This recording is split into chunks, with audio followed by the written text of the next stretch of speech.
나이가 들면 방광의 탄성이 점점 감소해지면서 외출을 하거나 차를 타거나 언제나 화장실부터 찾는 아주 큰 스트레스가 있죠. 배뇨 증상으로 인해서 사회생활에 큰 스트레스로 작용하고 삶의 질을 악화시키는 주범입니다.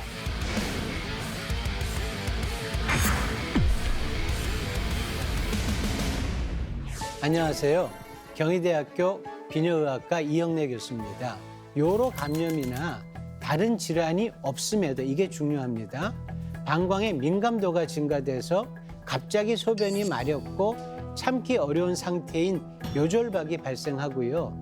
또 그렇기 때문에 습관적으로 소변을 미리미리 보게 되니까 빈뇨가 발생하는 이런 하부요로 증상을 포괄적으로 우리가 과민성 방광이라고 합니다. 대표적인 증상은요, 크게 세 가지인데 절박뇨, 갑자기 참기 어려운 것, 심하면 그러다 이제 소변을 지르기도 하죠. 두 번째 빈뇨, 소변을 자주 보는데 낮 시간에 8번 이상 보는 거를 우리가 이제 빈뇨라고 하고요. 그다음 야간뇨, 밤에 1번 이상 보는 것을 야간뇨라고 하는데 이 세 가지가 대표적인 증상입니다. 첫 번째 가장 큰 원인은 노화입니다. 방광이 늙어가면서 방광의 조절 능력이 떨어지죠. 방광의 탄성이 점점 감소해지면서 배뇨근이 딱딱해지고 이로 인해서 저장 용량도 감소하고 방광 내 압력이 높아집니다.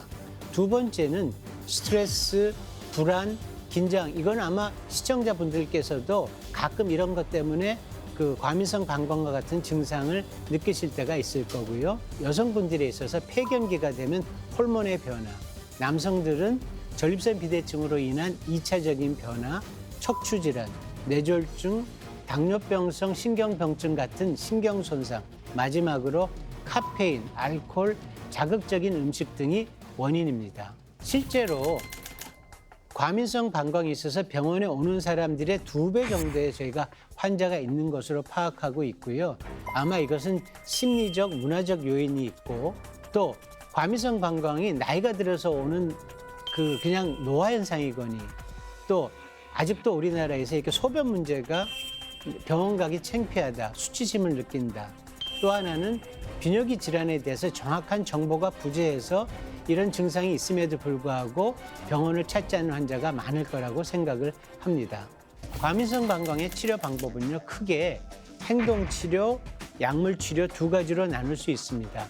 행동치료 굉장히 중요한데요. 우선 수분 섭취량을 조절해서 하루 보는 소변량이 한 1.5리터 정도 되게 유지합니다. 가급적이면 저녁 시간에는 수분을 줄이고요. 카페인, 알코올, 탄산음료 같은 것들을 좀 줄이는 게 중요하겠죠. 행동치료에서 가장 중요한 게 방광훈련법입니다. 자, 소변이 처음 마려울 때 한번 참으면 갑자기 요의가 좀 넘어갑니다. 그러면 두 번째 마려울 때 화장실을 가고 이런 것들을 해서 차츰차츰 시간을 늘려가서 2시간 내지 3시간 정도 간격으로 소변을 보는 것을 목표로 하고요. 한 번 보는 소변의 양이 한 200 전후가 되게 하도록 하는 것이 방광훈련법의 목표입니다. 그 다음 골반 저근 강화 운동인데요. 여러분 케겔 운동 많이 들어보셨죠? 항문을 좁힘으로 해갖고 골반 저근을 강화시키고 비만과 변비가 과민성 방광을 악화시키기 때문에 체중 조절하고 변비를 해결해야 됩니다. 그 다음 가장 중요한 것 금연입니다.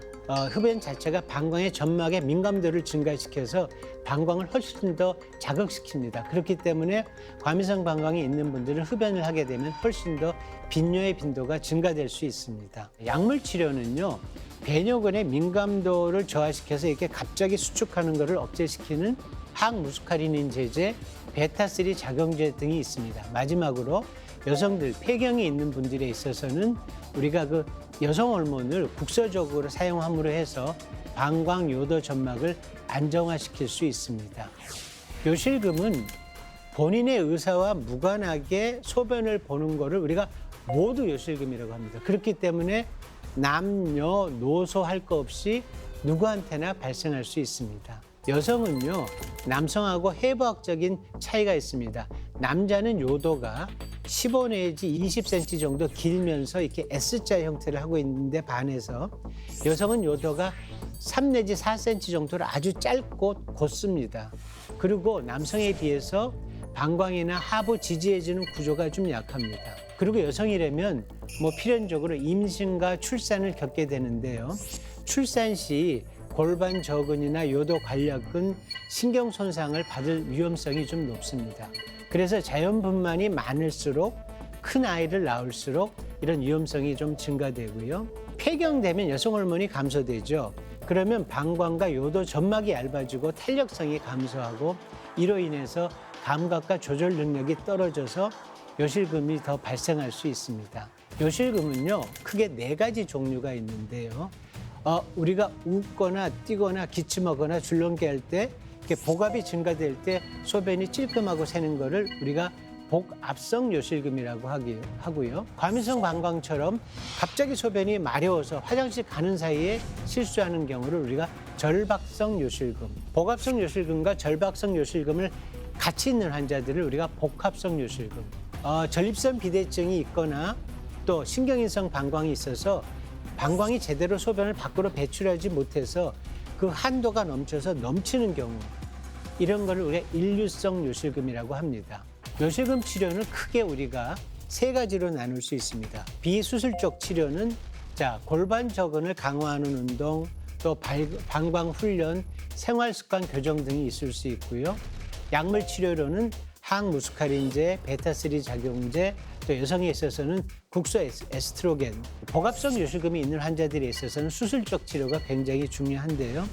우리가 그 골반 저근이 약해져 있거나 처져 있는 경우 이것을 우리가 인위적으로 받쳐주는 슬링 수술, 비교적 이 수술은 간단하게 할 수 있고 치료 성공률도 굉장히 높습니다. 또 방광 내시경을 들여다보고 보톡스를 직접 주사해서 방광의 민감도를 떨어뜨리는 방법, 또 신경 조절 치료하는 방법 등이 있습니다. 우리가 방광 건강을 지키기 위해서 생활 중에 꼭 지켜야 할 것은 첫 번째, 수분 섭취를 적정하게 유지하는 겁니다. 하루 보는 본인의 소변의 양이 한 1.5리터 정도를 맞게 수분을 섭취하는 게 중요합니다. 사람에 따라서 차이가 있겠죠. 그리고 저녁엔 가급적이면 수분 섭취량을 줄이고요. 배뇨 습관을 규칙적으로 너무 참지도 말고 또 너무 자주 가지도 말고 보통 한 3시간에서 4시간 정도 간격을 유지하는 게 중요하고요. 골반 저근 운동을 습관화하면 과민성 방광이나 복압성 요실금에 굉장히 효과적입니다. 방광 자극을 좀 줄여야겠죠. 커피, 녹차, 술, 맵거나 짠 음식, 탄산음료를 조금 줄이는 게 중요하고 제일 중요한 건 스트레스죠. 우리가 스트레스를 받게 되면 교감신경이 자극해서 방광이 더 민감해지고 이런 증상들을 더 악화시킬 수 있기 때문에 적절한 스트레스 관리가 중요합니다. 방광은 우리가 매일 쓰는 필수적인 장기입니다. 방광이 보내는 여러 신호에 적극적으로 대처하시고 건강한 배뇨 생활 습관으로 건강을 유지하시기를 바랍니다.